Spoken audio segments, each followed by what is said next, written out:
Kabanata 1831. Ang lalaking nangunguna sa grupo ng tatlo ay humihit-hit ng sigarilyo, at ang kanyang tingin ay damapo sa pintuan ng silid sa tapat ng pasilyo. Wala siyang nakitang liwanag na sumisikat sa mga tahi, na naging malinaw na walang tao. Hinubad niya ang sigarilyo. Bantayan mo ako sa buong palapag na ito at hintayin mo silang bumalik. Tandaan mo, sunggaban mo muna yung babae. Nang makalayo na ang mga yabag, ang mga damit ni Freya ay basang-basa na sa malamig na pawis. Napagtanto niyang nakatikip pa rin ang kamay ni Colton sa kanyang bibig, kaya marahan niyang itinulak iyon sa kanyang mukha. Nabawi ni Colton ang kanyang katinoan at binawi ang kanyang kamay. Sumandal si Freya sa pinto at ngumisi. Naniniwala ka na ba sa akin ngayon? Hindi umimik si Colton. Nasulyapan niya ang sugat nitong palad at hinawakan ang palso nito. Binawi niya agad ang kamay niya. Anong ginagawa mo? Tinitigan siya nito. Ang galing mo sa pag-arte so. Napangisi si Freya. Di ba sinabi mo lang na ang galing ko sa pag-arte ay nagawa ko pang DA ng kapatid mo, tapos sinasabi mo ngayon na mahirap ang acting skills ko. Bakit mo binili yan? Panipi. Ano? Nang makitang nakatutok ang tingin nito sa bag na ibinalik niya, sa wakas ay bumalik sa katinoan si Freya at nagriyak, pagkatapos ay tumalikod ang kanyang mukha at nagngangalit ang kanyang mga ngipin. Nagkamali akong nahawakan. Nakuha ko ito sa ganoong tensyon na sitwasyon, kaya paano ako magkakaroon ng oras para tumuon sa kinuha ko? Nakuha mo nang hindi sinasadya. Nanunuya si Colton at lumapit sa kanya. I think you're just trying to cover your actions with a lie. Tinulak siya ni Freya palayo at pinuntahan ang kanyang mga bagahe. Kung may oras ka para kutsain ako, isipin mo rin kung paano tayo makakalabas sa kwartong ito. Walang ilaw sa silid, at unti-unting dumidilim ang loob habang lumulubog ang araw at dumilim ang kalangitan. Mainit ang panahon, at hindi nakaon ang air conditioner, kaya nakaramdam ng sobrang bar sa buong silid. Binuksan ni Colton ang French window, at ang simoy ng dagat ay hamihip sa bintana at medyo gamaan ang pakiramdam nila. Umupo si Freya sa sopa at tanging kakainin lang ang binili niyang merienda para mabusog ang tiyan niya. Nang marinig ang nanginginig na boses na nagmumula sa kanyang likuran, medyo nairita si Colton. Napalingon siya at may sasabihin sana nang maalala niyang siya pala ang nagtapon ng hapunan niya. Gayunpaman, hindi niya maiwasang isipin na ang mga taong iyon ay nahahanap at nahuli siya sa kanilang pagbabalik ngayon lamang kung hindi siya sinundan at humingi ng paliwanag sa kanya. How are things on Noel Ace's side? Tanong nito sa kanya. Nagtaas ng ulo si Freya. Hindi ko pa alam. Siguro sinusubukan din niyang malaman ang mga bagay-bagay. Pero kahit na sila ang bumalik o tayo ay lalabas, tayo ay madidiscover. Pagkatapos niyang sabihin iyon ay napabuntong hininga siya at hindi naiwasang magreklamo. Masama talaga ang makaharap ng ganitong sitwasyon sa bakasyon, pero mas malala pa kung may kasama. Lumamlam ang tingin ni Colton. Ano ang sinabi mo? Nagkibit balikat si Freya at kumain ng biskwit. Wala lang. Sa sandaling iyon, sa isang hotel malapit sa kanilang resort. Tumayo si Noel Ace sa harap ng French window at tinawag si Edison. May sinabi sa kanya si Edison, at ang kanyang ekspresyon ay naging malungkot sa isang iglap. Sigurado ka ba na siya iyon? Sagot ni Edison, I'm sure. Siya ay isang taong nagtatrabaho para kay Donald, ngunit matagal na niyang nakipagsabuatan kay Ken. Kung hindi, hindi malalaman ni Ken na may lihim kang pakikitungo kay Donald at pinili mong patayin si Mr. Reese para maghasik ng hindi pagkakasundo sa inyong dalawa. Hindi umimik si Noel Ace, nagtataka pa rin ako kung bakit. Magkakaroon ng lakas ng loob si Ken na i-frame si Donald sa pagkamatay ni Jonah para isipin ni Donald na ako ang nanghamon sa kanya. Ang lahat ay may katuturan ngayon. Ito ay dahil naglagay si Ken ng isang especially iya sa tabi mismo ni Donald. Gayunpaman, kahit hanggang sa pagkamatay niya, hindi ko akalain ni Ken na magiging interesado rin ang mga tauhan niya sa mana ni Jonah Reese. Ikaw ay mag-ayos para sa isang grupo ng mga tao na lumapit at nakastandby ng palihim. Alam na 3 lalaki ang pinadala nila dito. Hindi ko alam kung may iba pang naghihintay ng pagkakataon na tambangan tayo. Nang matapos magsalita si Noel Ace, nagbigay siya ng malungkot na ngiti. By the way, ihatid mo na rin ang mga salita ko kay Mr. Matthews. Naniniwala ako na siya ay pro pagdating sa pagpili ng mga nunal. Ibinabanan niya ang tawag at tumalikod. Nang makita ang figurang nagtatago sa labas ng pinto, inilagay niya ang kanyang cellphone sa mesa at tumawa. May nalaman noong nagnakaw siya ng sulyap noong isang araw, at muli siyang nadiskubre habang nag-eavesdrop sa pagkakataong ito. Hindi ka naman lumaki, ha? Kabanata 1832. Nabulunan si Daisy sa sariling salita at pumasok sa silid. May mata ka ba sa likod ng ulo mo? Siya ay nagtatago sa pasilyo at sa likod ng pinto, ngunit siya ay natuklasan pa rin. Kinuha siya ni Noel sa kanyang mga bisig. Tinatraidor ka ng anino mo. Natigilan si Daisy. Ano ang magagawa ko kahit na hindi ako nakakasundo sa kinalabasan na ito? Hindi ko kayang makipagtalo dyan. Magiging Colton at Freya ba? Okay. Dinala siya ni Noel sa couch at pinaupo sa hita nito. Dahil sa pagbabantay at katalinuhan ni Colton, hindi niya ilalagay ang kanilang sarili sa panganib. I know. Napatigil bigla si Daisy. Inipit ni Noel ang kanyang mahabang buhok sa likod ng kanyang mga tainga gamit ang kanyang mga daliri. Kami ang target nila. Tayo ang mas nasa panganib. Hindi ka ba nag-aalala sa sarili mo? Umiwas ang tingin ni Daisy. Wala ka ba dito? Hinalikan siya nito sa gilid ng mata at pisngi, at mas lalong lumakas ang ngiti nito. Oo, hanggat nandito ako, tiyak na paprotektahan kita sa kapalit ng buhay ko. Tinakpan niya ng palad niya ang labi niya. Huwag mong ang hijinks, hindi ka pinapayagang magsabi ng anuman tungkol sa muling pagtataya ng iyong buhay. Hinawakan ni Noel ang likod ng kanyang kamay, ibinaba ang kanyang ulo, hinalikan siya, at nagbigay ng mahinang ngiti. Okay, sa kalagitnaan ng gabi, matagal nang nagbabantay ang dalawang lalaki sa ibaba, ngunit hindi pa nila nakita ang kanilang mga target na bumalik sa kanilang silid. Naramdaman nila na may hindi tama. Tinawag ng may tato ang amo nila. Bro, hindi pa sila bumabalik. Naloko ba tayo? Nanatiling tahimik ang lalaking nangunguna sa tatlo sa kabilang linya ng tawag. Tanong niya pagkatapos ng mahabang paghinto. Sigurado ka, may namiss ka ba? Binabantayan naming mabuti ang sinumang dumaan sa ibaba, at nakatuon kami sa lahat ng pumasok at lumabas sa lugar na ito. Imposibleng may namiss tayo. Ang isa pang lalaki ay pumunta sa front desk at nagtanong sa mga receptionist ng ilang mga katanungan. Pagkatapos noon, lumabas siya, kumuha ng isang pakete ng sigarilyo, at pinunit ang pakete. Baka nagtago sila sa kwarto. Tinapos ng may tato na lalaki ang tawag sa isang matinding titig. Aakyat na tayo. Sa kwarto, broken bar. Nakaupo sina Freya at Colton sa mga folding chair sa balcony. Sinulyapan ni Colton ang kanyang telepono, hina na ang baterya. Hindi nila maipasok ang room card para sa kuryente, kaya walang paraan para ma-charge ito. Lumingon siya kay Freya at nagtanong, ano ang phone mo? Humiga si Freya sa upuan at walang ganang gumalaw ng kalamnan dahil nanghihina siya. Automatikong nagsara. Nang may sasabihin pa sana si Colton, narinig niyang may nag-swipe ng room card sa card reader sa labas ng kwarto. Dalawang lalaki ang pumasok sa silid, ipinasok ang room card sa card reader para sa kuryente, at agad na lumiwanag ang silid. Ngunit walang laman ang silid. Pagkatapos suriin ang kwarto, nagtanong ang lalaki, nandito pa ang mga bagahe nila. Nagkamali ba tayo ng hula? Hindi na ba talaga sila bumalik? Kung nandito sila, walang paraan na hindi nila naisaksak ang kanilang card para sa kuryente. Dama po ang tingin ng may tato na lalaki sa ilang pakete ng merienda sa mesa at sa mga nakabukas na French na bintana. Kinuyam niya ang baril sa ilalim ng kanyang damit at walang pag-aalinlangan na naglakad patungo sa balkonahe. Ito ang ikalimang palapag. Walang paraan na nakatakas sila sa pamamagitan ng pagtalon sa bintana. Nilinggan niya ang balkonahe ng kapitbahay. Ang mga French window sa tabi ng pinto ay sarado, at ang screen ay nakababa, kaya kahit na ang liwanag mula sa isang flashlight ay hindi maipaliwanag ang loob para sa isang mas mahusay na view. Kaagad pagkatapos, isang mahinang helang-hingang nagmula sa katabing silid. Alam na ng lalaking may tato kung ano ang nangyayari nang marinig niya ang boses. Nagnangalit siya at sinabi sa lalaking nasa likuran niya, "Tara na."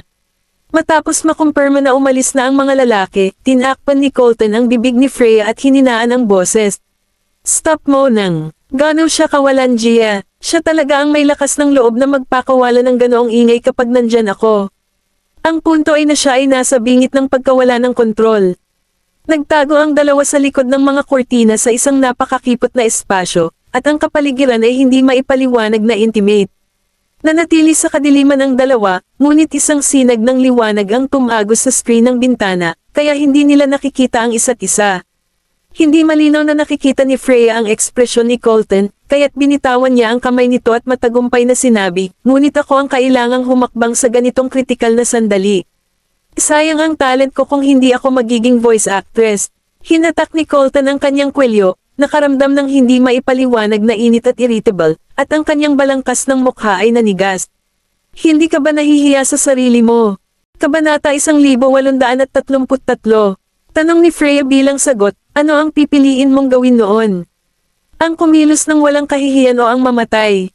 Itinulak siya ni Colton sa isang tabi at binuksan ang mga bintana ng pransya, at medyo napatahimik siya ng hanging umihip. You should be glad that that bastard from the Knolls didn't close the window. Umupo si Freya sa kama. Parang isang gabi lang tayo dito. Walang sinabi si Colton. Matapos ang mahabang panahon ng pagyayelo sa pwesto, wala na siyang narinig na kahit anong galaw mula sa likuran, kaya lumingon siya at nakita niya si Freya. Nakatagilid siya at nakatulog sa kama. Napasandal si Colton sa bintana at tinitigan siya ng may pag-iisip. Madaling araw, isang sinag ng liwanag ang sumikat sa silid. Matapos magising si Freya, umupo siya, inikat ang kanyang ulo, at nasulyapan si Colton. Nakaupo siya sa couch, matamang nakatingin sa screen ng computer. Lumipat ang tingin niya sa laptop sa hita niya, at saka siya tumingin ng mataman. Hindi ba ito ang aking laptop? Bumalik ba siya sa tabi habang natutulog ako? Colton Goldman. Sumugod si Freya at kinuha ang laptop niya. Isinara ni Colton ang takip ng laptop at itinaas ang tingin. Gayunpaman, dahil napakabilis ni Freya, nabigo siyang bumagal at inihagis ang sarili sa kanyang mga bisig. Isang malambot na masa ang tumama sa kanya sa mukha. Nawala nang masabi si Colton nang agad niyang hinayla ang sarili at umatras. Nang makita ang hindi maipaliwanag na ekspresyon ni Colton, siya ay napahiya at nataranta. Maglilinawan ako dito. Hindi ko sinasadya, at ako ang may mawawala sa pangyayaring ito. Namumula ang mga asul na ugat sa likod ng mga kamay ni Colton, at nagngangalit ang kanyang mga ngipin na parang may pinipigilan. Freya Pruitt, ikaw, babalik ako sa kwarto ko. Pinakamabuting makatakas bago siya mawala ng lakas. Huminga ng malalim si Colton at tinakpan ng palad ang mukha. Hindi namalaya ni Freya na namumula ang buong mukha niya, pati na ang tenga. Hindi na bumalik sa resort sina Knowles at Daisy hanggang tanghali. Mag-isang nakaupo sina Freya at Colton sa dalawang sulok ng silid, at kakaiba ang pakiramdam sa loob ng silid. Hindi naiwasang magtanong ni Daisy, Colton, Freya, ayos ka lang ba? We're fine. Sabay-sabay na tugon ng dalawa, nagkatinginan, at mabilis na tumalikod. Naguguluhan si Daisy. Iniba agad ni Colton ang usapan. Hindi ba tayo pinapanood ng mga yon? Tumayo si Knowles sa harap ng French window at dahan-daang lumiko sa gilid. Hindi, at inayos ko na ang isang tao na magbabantay sa atin mula sa anino. Kahit gumawa sila ng move sa atin, we'll be prepared. Tanong ni Colton, sino ang mga lalaking iyon? Sagot niya, yung nunal na inilagay ni Ken sa tabi ni Donald noong nabubuhay pa siya. Nagulat si Freya ngunit hindi umimik kahit isang salita. Lumapit si Knowles at nag-isip, he's working alone, so I don't think he has the balls to make a move on Daisy and me. Baka nakipagsanib puwersa siya sa iba. Kung walang susuporta sa kanya, siya lang ang hindi maglalakas loob na kumilos ng may kapangahasan. Sabay-sabay pa niyang nakatutok ang mga mata sa Goldmans. Tumayo si Colton. Makatuwiran para sa lalaking iyon na magpinta ng bullseye sa iyong likod. Ikaw ang humila kay Ken pababa at hindi direktang pumatay sa kanya, pero bakit niya aabot din si Daisy? Napatingin sa kanya si Daisy. Matagal na natahimik si Knowles bago itinaas ang ulo at binigyan ng matalim na tingin. Kung may mangyari kay Daisy, tiyak na pananagutin ako ng mga taga-Goldman. Kung mabibigo akong protektahan si Daisy, siguradong hindi ako pababayaan ng iyong ama. Hindi mahalaga kung mawalan ako ng kapangyarihan o katayuan. The Goldmans coming for the Knolls ang gusto nilang makita. Bahagyang. Ipinikit ni Colton ang kanyang mga mata. Mukhang makatwiran at legit ang pagsusuri ng bastard na ito. Kung may mangyari kay Daisy, siguradong papaulanan siya ng apoy at asupre ni tatay.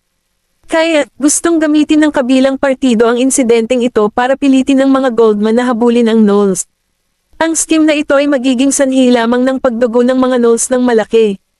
Pagkatapos ng lahat, ang Goldmans ay walang ibang mawawala pagkatapos mawala ng isang anak na babae. Ngunit pagkatapos na dumaan sa napakaraming problema, ang kanilang layunin ay hindi dapat kasing simple ng pagkawala ng kapangyarihan ni Knowles. Pero paano kung mamatay din si Knowles sa aksidenteng ito? Ang mga salita ni Freya ay nakaakit ng tingin sa lahat ng naruroon. Biglang naging awkward ang atmosphere sa kwarto.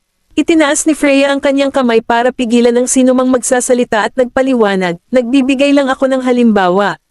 Ang sinabi mo lang ay gusto ng kabilang partido na mawalan ng kapangyarihan ng mga Knolls. Kung ganoon ang kaso, dapat ay tumutok lamang sila sa pagkidnap kay Daisy at Daisy lamang. Pero isipin mo, lagi naman kayong dalawa ang target nila. Kabanata 1834. Nag-cross arms si Colton. May utak ka talaga at marunong kang gumamit nito. Nabulunan si Freya sa sarili niyang mga salita. Di tulad mo, puro bibig ka lang. Ang biglaang pagtawa ni Noel ay sumabad sa kapaligiran. Siguradong magiging maayos ako. Kung kaming dalawa ang pakay nila, ang layunin nila ay walang iba kundi ang mahuli kaming dalawa ni Daisy, tapos patayin si Daisy sa harapan ko. At kung wala akong magawa para mailigtas iyon, mas magagalit iyon sa mga Goldman. Si Daisy ang girlfriend ko. Ang hindi ko kayang protektahan ang sarili kong kasintahan ay ang susi na magpapagalit sa mga Goldman. Lumapit si Colton sa bintana na may pagtatampo. Kahit ano pa ang mangyari, ang kailangan lang nating gawin ngayon ay alamin kung sino ang taong nasa likod ng mga kortina. Sa isang lokasyon na hindi kalayuan sa resort, isang van ang nakaparada sa gilid ng kalsada. Ang lalaking nakaupo sa driver's seat ay humihit-hit ng sigarilyo at nakatingin sa entrance ng resort. Hindi niya inalis ang tingin sa entrance hanggang sa hinayla ng isang binata at babae, na nakasuot ng sunglasses at mask, ang kanilang mga bagahe papunta sa entrance at sumakay ng taxi. Sinuri ng lalaki ang kanilang kasuotan, nakumpirma na si Noel at bumalik na si Daisy, at mabilis na nagmaneho para makahabol sa taxi. Nagmaneho ang taxi patungo sa lungsod. Bumilis ang takbo ng van sa kanilang likuran, hinabol ang taxi hanggang sa makarating ang dalawang sasakyan sa isang intersection, kung saan napilitang huminto ang taxi. Bumaba ang tatlong lalaki sa van at kumatok sa bintana ng taxi. Ibinaba ng driver ang bintana sa kalahati at alertong nagtanong, ano sa tingin mo ang ginagawa mo? Cut the bullshit and get out of the car. Ang driver ay kinaladkad palabas ng kotse ng lalaking may tattoo at idiniin sa hood ng kotse. Ang driver ay may nakatutok na baril sa kanyang noo at hindi nang ahas na gumalaw. Lumabas din ang sasakyan ng dalawang tao sa backseat at magkatuwang na nagtaas ng kamay. Are you the Goldman's precious daughter? Lumapit ang lalaki sa babae at inabot niya ang kanyang maskara at salaming pang-araw. Binalaan siya ni Noel I dare you to lay a finger on her. Napatingin sa kanya ang lalaki at dinilaan ang gilid ng labi niya. Mr. Knowles, hindi mo man lang mapoprotektahan ang iyong sarili ngayon, at ikaw pa rin ang kumikilos ng walang kwenta. Matapos habarin ang kanyang maskara at salaming pang-araw, natigilan ang lalaki nang makita ang babae sa kanyang harapan. Bakit ikaw? Ngumiti si Freya. Hi, we meet again. Pagkumpleto ng misyon. She asked us to make a move on you and the daughter of the Goldmans, and we must make sure that the girl die right in front of your very eyes. Nagpalitan ng tingin sina Noel at Colton. Ito ay tumutugma sa kung ano ang aming espekulasyon. Hanggat namatay si Daisy sa ilalim mismo ng ilong ni Noel hinding-hindi siya pababayaan ng mga Goldman. Hindi lang aalisin ng plano ni Zenobia si Daisy kundi gagantay rin si Noel sa pamamagitan ng Goldmans. Malamang na mas madaya pa ang babaeng ito kaysa kay Lisa. Sa pribadong villa ni Rocky, dalawang tao ang nakaupo sa patio at komportableng uminom ng afternoon tea. Tinitigan ni Zenobia ang itim na tsa sa tasa. Natatakot ako na baka maging horror movie ang vacation date nila. Ngumisi si Rocky. Hindi ka ba nag-aalala? Ang batang iyon mula sa mga Knolls ay maaaring hindi basta-basta uupo at panoorin ang anak ng mga Goldman na mamatay. Ibinaba niya ang tasa at itinaas ang tingin. Aaminin ko napakatalino ni Noel pero masyado niyang pinahalata ang kahinaan niya. Hindi man lang sila nagdala ng mga bodyguard sa bakasyon. Kaya ba niyang harapin ang tatlong masasamang iyon ng mag-isa? Kahit na maswerte silang makatakas niyan, hindi ko sila hahayaang bumalik sa lungsod ng ligtas at maayos. Siya ay isang taong mayaman at may napakataas na IQ, at aaminin ko pa nga na siya ay isang napakagandang tao. Ngunit gaano man kalakas at kahusay ang isang tao, mayroon pa rin siyang mga kahinaan. Simula nang sabihin niya sa akin na ang bottom line niya ay si Daisy Vanderbilt, inilantad niya ang kanyang kahinaan. Sila lang ang iniisip nila sa resort. Paano nila malalaman na may darating na panganib sa kanila? Kabanata 1835. Hiniling ni Noel kay Edison, na nakabalat kayo bilang driver, na hilahin ang lalaki pataas.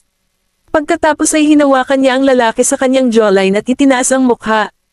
Ang kanyang mga mata ay tila sobrang madilim. Pwede ko bang malaman kung sino ang katrabaho ni Mr. Wansel? Iniwasan ng lalaki ang direktang pakikipag-ugnay sa mata ng hindi malay. Hindi ko alam kung ano ang sinasabi mo. Hindi na mahalaga. Kahit na hindi mo sabihin sa akin ngayon, nalaman ko na ang tungkol sa taong nag-uutos sa iyo mula sa likod ng mga kortina. Maaari kang magpatuloy na panatilihing sikreto ang kanilang pagkakakilanlan para sa kanila. Ngumisi si Knowles, ngunit wala man lang bahid ng saya sa kanyang mga mata. Kung nasaktan mo lang ako, mapapatawad na kita dito at ngayon. Ngunit nasaktan mo ang mga Goldman. Hindi ko akalain na kahit ang iyong Panginoon ay makakaligtas sa iyong puwet mula sa malalim na tae na iyong kinaroroonan. Bahagyang kinilig ang pinuno ng gang. Dapat naming ihatid ang mga resulta pagkatapos naming mabayaran. Gayunpaman, ngayong nabigo ang misyon, ang pagbabalik ay maaaring hindi rin ang pinakamagandang gawin.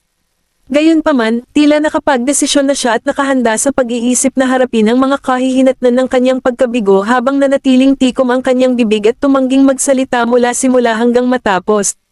Nakita ni Knowles na siya ay isang matigas na tao, at ang kanyang tingin ay puno ng paghanga. Okay, aaminin ko lalaki ka. Binitawan niya ang panga ng lalaki at tumayo.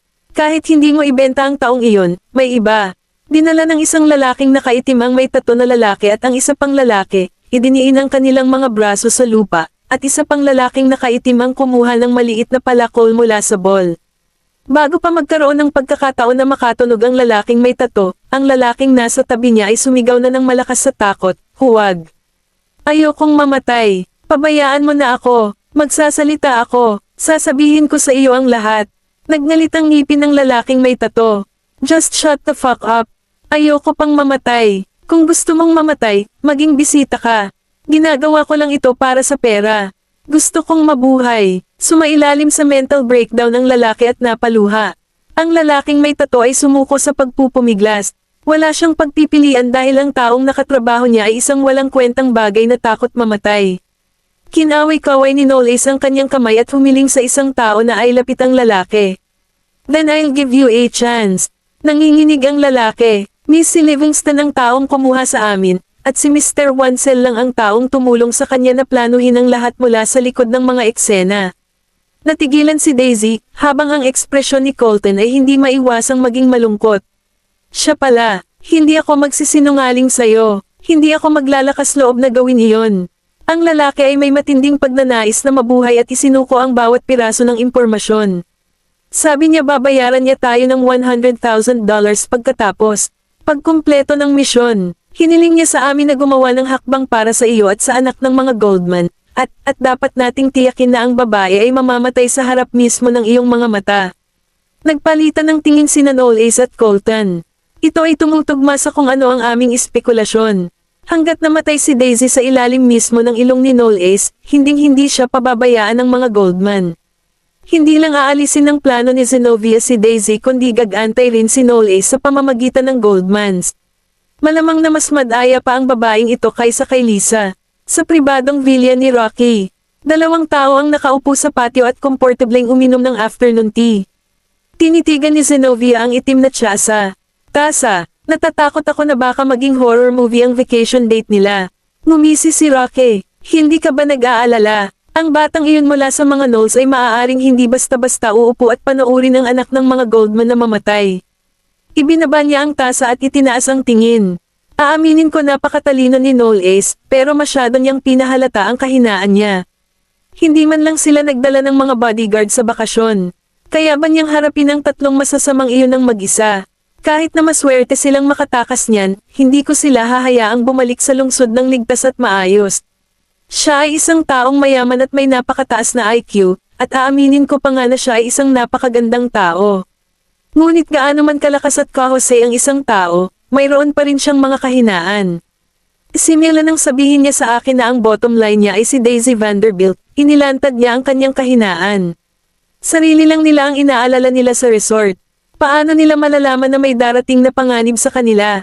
Kabanata 1836. Natatawang sabi ni Rocky, napaka-brutal mo para putulin ang pagtakas nila. Malamig ang mga mata ni Zenobia. Hintayin natin ang magandang balita. Sa isang sanatorium sa isang maliit na bayan sa isang lugar, Broken Bar. Naghintay si Edison sa harap ng pinto kasama ang dalawang lalaking nakaitim. Sina Knowles at Colton ay nasa pag-aaral, na may seryosong talakayan sa direktor ng sanatorium. Halos lahat ng mga pasyente sa looban ay mula sa lahat ng antas ng pamumuhay.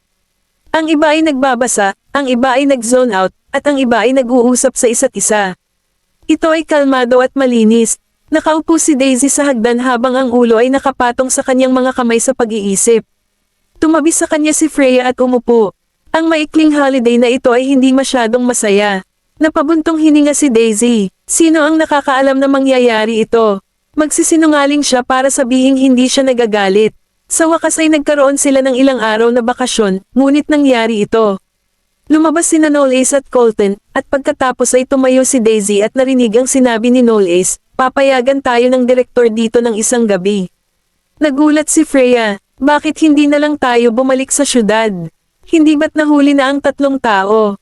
Napangiti si Knowles, kung siya at si Zenobia ang nag-ayos para mangyari ang lahat ng ito, dapat may backup plan sila. Hindi namin alam kung may iba silang tinatago, kaya baka hindi kami makauwi kung aalis kami ngayon. Pinagdikit ni Daisy ang kanyang mga labi at natahimik. Sina Daisy at Freya ay nagbahagi ng isang silid habang sina Knowles at Colton ay nagbahagi ng isa pa. Karamihan sa kanila ay nasa magkabilang panig ngunit isinasantabi ang kanilang mga pagkakaiba kapag kailangan nilang magtulungan. Dumating ang gabi at madilim ang paligid ng bayan. May mga ingay ng mga surot na nagmumula sa kakahuyan na nagdaragdag ng ilang tunog sa tahimik na gabi. Nahirapan si Daisy sa pagtulog, kaya umupo siya sa mahabang bangko sa looban na may jacket. Ang dilaw na ilaw ng kalye ay nagbibigay sa kanya ng mahabang anino. Maya-maya ay may lumapit sa kanya at huminto sa likuran niya. Naramdaman iyon ni Daisy kaya tumalikod siya at tumalon. Bakit ka nagpapalusot? Nakasuot ng manipis na kamisete si Knowles na maluwag ang butones sa itaas. Ngumisi siya. Ano naman sayo? Bakit ka nandito sa kalagitnaan ng gabi? She mumbled. Hindi ako makatulog. Umupo si Knowles sa tabi niya at nagtanong, natakot ka ba? Nagbaba ng tingin si Daisy bago tumalikod. Hindi, sa tingin mo, wala akong magawa. Ikaw at si Colton ay laging umaasenso kapag may mga problema, ngunit wala akong magagawa para tumulong. Nilagay ni Knowles ang palad sa pisngi niya at itinaas ang mukha. Iyan ba ang iniisip mo? Pinagdikit niya ang labi niya at hindi sumagot. Pinasadahan ni Knowles ang kanyang daliri sa gilid ng kanyang mata at tinitigan siya. Daisy, sana lagi kang inosente ng ganito dahil kahit anong mangyari, lagi akong nasa tabi mo, pinuprotektahan ka, at kailangan mo lang maging sarili mo. Ang pagiging smiley girl na walang pakialam sa mundo. Sumando si Daisy sa kanyang dibdib, kaya niyakap siya ni Knowles at hinalikan ang tuktok ng kanyang ulo. Nolly, tawag niya. Tumanggaw si Knowles. Kilala mo ba ang direktor ng lugar na ito?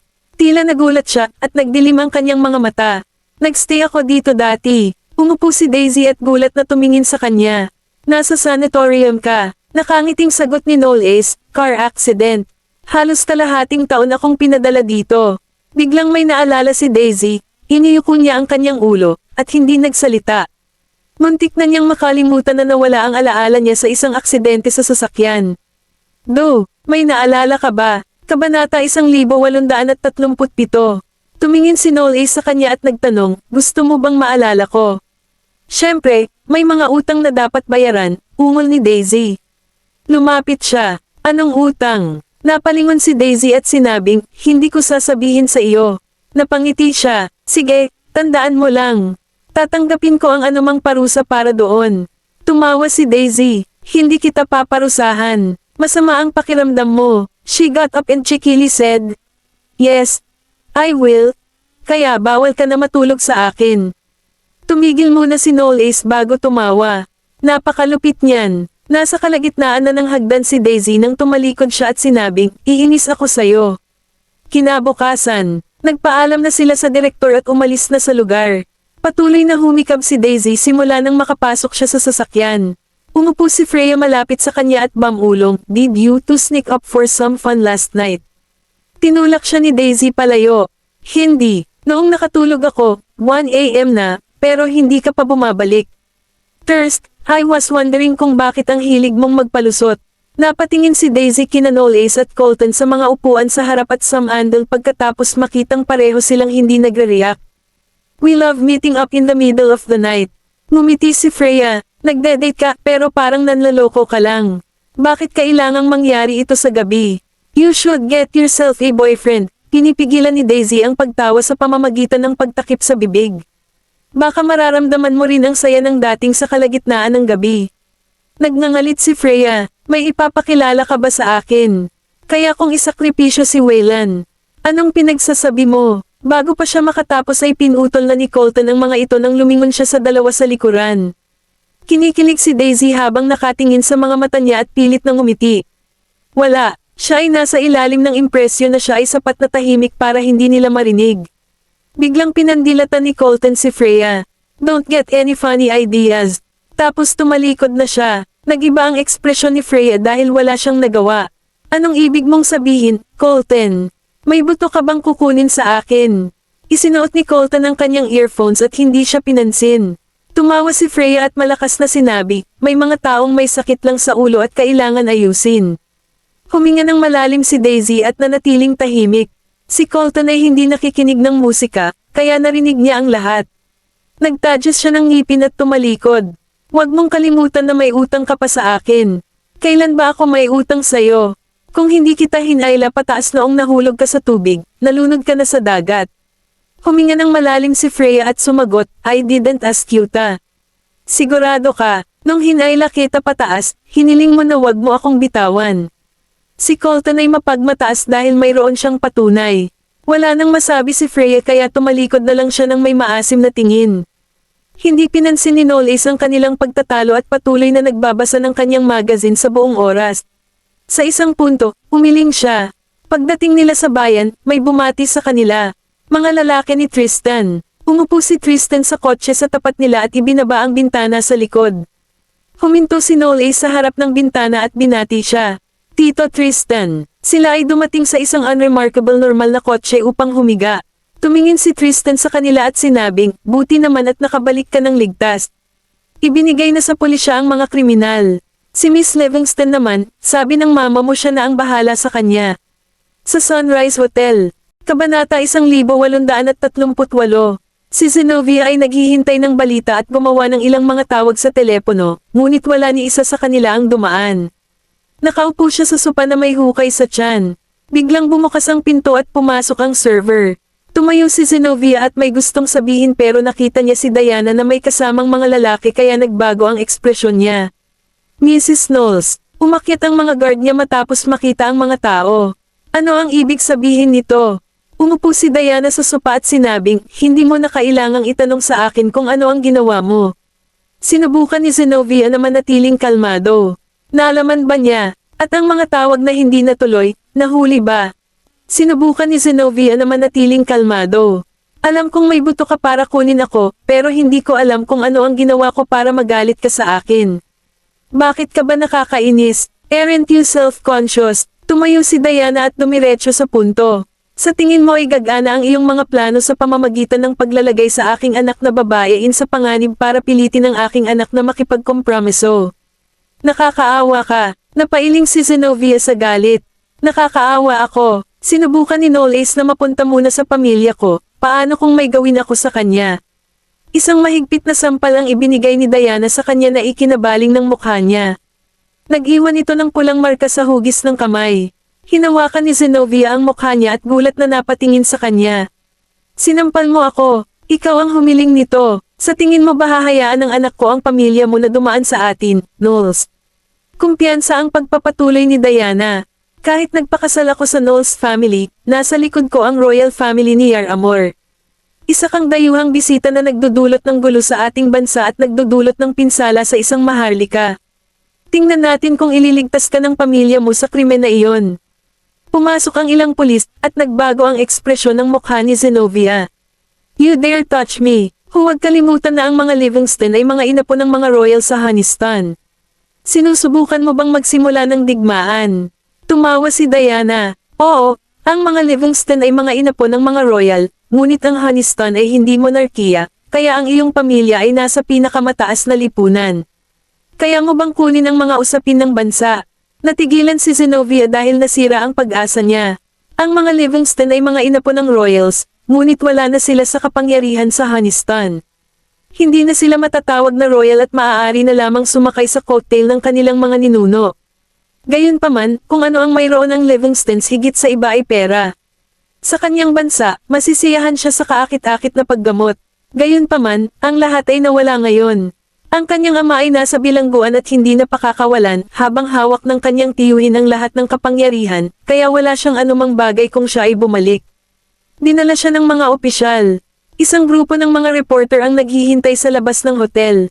Nang makita nilang inilabas ng mga pulis si Zenobia, sumugod sila.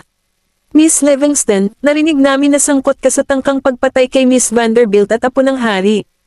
Totoo ba yon? Iniwasan ni Zenobia ang mga kamera dahil nakakatakot ang itsura niya habang nakaposas. Kumalat sa internet ang balita tungkol sa pag-aresto kay Zenobia. Maging ang media sa Hanistan ay nagmamadali na maging unang magulat tungkol dito. Si Zenobia ay naging sikat na paksa dahil sa kaso ng kanyang ama, at ngayong siya ay naaresto, ang kanilang pangalan ng pamilya ay lubos na nahihiya. Nagsagawa ng press conference si Xavier Livingston at inihayag na hindi nila tatanggapin ang mga taong sinisiraan ang pangalan ng kanilang pamilya at gagawa sila ng legal na aksyon laban sa kanila. Hindi pinagtakpan ni Xavier ang kanyang kapatid, kaya hindi rin niya gagawin iyon para sa kanyang pamangkin. Nanindigan ang mga netizen sa dalawang panig. Ang ilan ay nag-isip na siya ay isang makatarungang tao, habang ang iba ay nag-iisip na ayaw lang niyang makaladkad sa gulo na ito. Kabanata 1839. Sa kasamaang palad, walang nakakaalam ng katotohanan. Sa departamento ng pulisya, si Zenobia ay nabalisa sa silid ng interogasyon. Wala kang ebidensya na may ginawa ako. Binuksan ng babaeng pulis na nakaupo sa tapat niya ang kanyang notebook. Paano kung makapagpakita tayo ng ebidensya? Nabigla siya. Inilagay ng pulis ang notebook sa harap niya. Itinuro ng suspect na ikaw ang nasa likod nito. Mayroon din kaming recording nito. Natigilan si Zenobia. Ni-record nila ito. Nang siya ay arestuhin, nahulaan niya na ang tatlong lalaki ay nahuli, ngunit siya ay sumang-ayon lamang sa salita na siya ay magbibigay sa kanila ng $100,000 kahit na sila ay rated siya, hindi pa nila natanggap ang pera, kaya alam niya kung paano ay distansya ang kanyang sarili mula sa sila. Naputol ang pag-asang makalayo siya nang malaman niyang ni-record nila ang kanilang pag-uusap. Namumula ang kanyang mga mata nang tumahol siya, hindi ako ang utak. Si Rocky Wansel iyon, siya ang nagplano ng lahat. Oo, dapat niyang sabihin na tinulungan siya ni Rocky. Hindi siya bumaba ng mag-isa. Ibinalik ng pulis ang takip sa kanyang panulat, nilinis ang mga dokumento sa mesa, at sinabing, Miss Livingston, huwag kang mag-alala. Hindi namin hahayaang makatakas ang sinumang sospek. Si Rocky ay nakatakas sa pag-aresto sa pulisya sa loob ng 1 linggo, ngunit ang kanyang bangkay ay natagpuan sa isang tambakan makalipas ang 1 linggo. May mga flight ticket siya papuntang Norwich, ang kanyang pasaporte, at ang kanyang bank card sa kanyang bag. Ang pulis ay tumingin sa kanyang bank account at nalaman na ito ay isang account sa negosyo. Napatay siya ng magnakaw ng pera at nagtangkang tumakas. Sa Knowles Group, kumatok si Edison sa pinto at pumasok nang makahingi siya ng pahintulot. Sir, si Knowles ay nagbabasa ng ilang mga dokumento, kaya ang kanyang mga mata ay gumagalaw. Paano nangyari? Tumayo si Edison sa tabi niya at tumingin sa ibaba. I've got the news na walang ginawa si Donald kay Rocky. Pinatay siya ng iba. Napahinto si Knowles at nakasimangot habang nasa malalim na pag-iisip. Na-curious si Edison. Alam ni Donald, kapag nalaman niyang especially iyan ng ibang tao ang mga tauhan niya at pinagtaksilan siya, tiyak na mapapawi niya ito. Gayunpaman, hindi tao ni Donald ang taong gumawa niyan. Natahimik si Knowles. Inilabas ni Knowles ang balita na si Rocky ay isang taksil kay Donald dahil akala niya ay tahimik lang natatanggalin ni Donald si Rocky at sa huli ay aalisin siya. Kung ginawa iyon ni Donald, mapapaalis ni Knowles si Donald bago iangat ang Knowles Group. Walang kinalaman sina Knowles at Donald sa isa't isa. Nagsimula silang magkatrabaho dahil sa recess, at dahil tinulungan niya si Donald na makatakas sa pagpatay kay Joe Norris, ibig sabihin ay may utang si Donald sa kanya. Sa kasamaang palad, si Donald ay hindi isang taong maaaring kontrolin ng mga pabor. Mukhang mahusay silang nagtutulungan, ngunit si Donald ay isang ticking time bomb. Nagkaroon sila ng conflict of interest, at dahil ang Livingstons ang target ni Donald, si Juno ay isang mahalagang tao upang mapanatili ang kanyang status quo.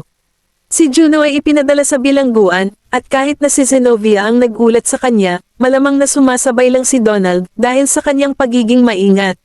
Si Donald ay labis na nag-iingat kay Noel Ace. Samantala, sa black market, sa isang pribadong silid, na puno ng usok ang hangin. Umupo si Donald sa sopa at umiinom ng whiskey nang pumasok ang isang kalbong lalaki na may gold chain. "Sir," tumangala si Donald, pinaikot-ikot ang whiskey sa baso. "Inalis mo na ba si Rocky?" Ngumiti ang kalbo. Ang mga tauhan ng Skull Club ang nag-ayos niyan. Kabanata 1840. Ang Skull Club ay isang gang mula sa Bagong West District. Sila ay isang malaking gang na sumasaklaw mula Morwich hanggang Stoslow at karaniwang nangongolekta ng proteksyon ng pera para sa mga nightclub at nagbibigay ng mga ilegal na pautang sa gilid. Ang club ay binubuo ng mga outlaw na gagawa ng kahit ano basta't tama ang presyo. Higit sa lahat, hindi nila ipagkanulo ang mga taong kumuha sa kanila. Iyon ang kanilang tuntunin. Humalaklak si Donald, pagkatapos ay dahan-dahan ang ininom ang kanyang whiskey.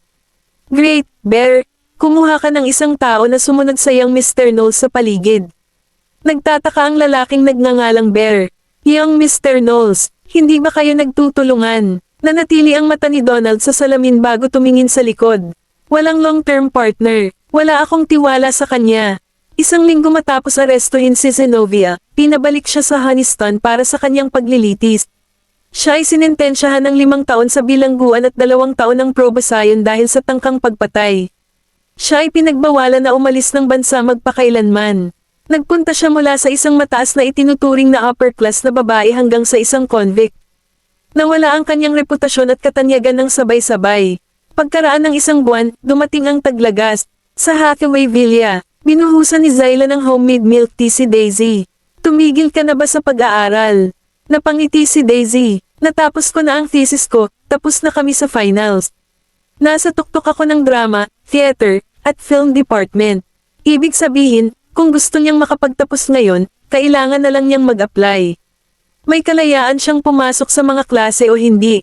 Tumaas ang kilay ni Zyla. "Oh, the top of your class. Our girl is doing very well. I'm guessing papasok ka sa showbiz. Kung gusto mong makapasok sa Dorywood, I can talk to your Uncle Yorick." Tumigil si Daisy at tumingin sa ibaba. Tumingin si Zyla sa kanya at nagtanong, "What's wrong?" "Ay, gusto kong bumalik sa Baseburg. Hindi ka ba magpapakasal sa Knowles boy?" Na-curious naman si Zyla. Pinagdikit ni Daisy ang kanyang mga labi. "Alam ko, pero sa tingin ko ay hindi pa tama ang Dorywood para sa akin. Dapat akong bumalik at sanayin muna ang sarili ko." Ang mga aktor mula sa buong mundo ay nagtrabaho sa Dorywood, ang A-listers. Kung sasali siya sa kanila, kahit na siya ay isang dayuhan, magagawa niyang mabuti ang mga koneksyon ng Goldmans at Hathaways. Gayunpaman, hindi siya magtatrabaho para sa mga pagkakataong iyon, kaya hindi siya iginagalang ng mga tao. Naiintindihan naman ni Zyla. Inilagay niya ang baso sa mesa at sinabing, "Totoo iyon. Nais ng lahat na kilalanin at hindi makarating sa isang lugar dahil sa kanilang pamilya. Ngunit Daisy, kung pipiliin mong sumali sa industriya, makakakuha ka ng atensyon dahil sa kung sino ka. Ang media ay mag-zoom in sa lahat ng iyong mga aksyon, at kahit na kung nasaan ka man dahil sa iyong pamilya, ang mga tao ay may mga komento patungkol sa iyo." Tahimik na tumingin sa kanya si Daisy. Tanong ni Zyla, "Kahit na ganyan, gusto mo pa rin bang sumali sa industriya?" Huminga ng malalim si Daisy at tumango. "Oo." Ngumiti si Zyla, "Hindi mo kailangang mag-alala tungkol sa pera kahit na hindi ka nagtrabaho ni isang araw sa iyong buhay. Sapat na ang yaman ng iyong pamilya para sayangin mo habang nabubuhay ka." Umiling si Daisy. "Hindi, nasa hustong gulang na ako ngayon. Kailangan kong kumita ng sarili kong pera. Pero mabubuli ka sa industriya." Zyla rested her head on her hand and added with a smile, "I've been there before, so I know. The competition is high. Ang kuneho na tulad mo ay lalamunan kung wala kang magandang background.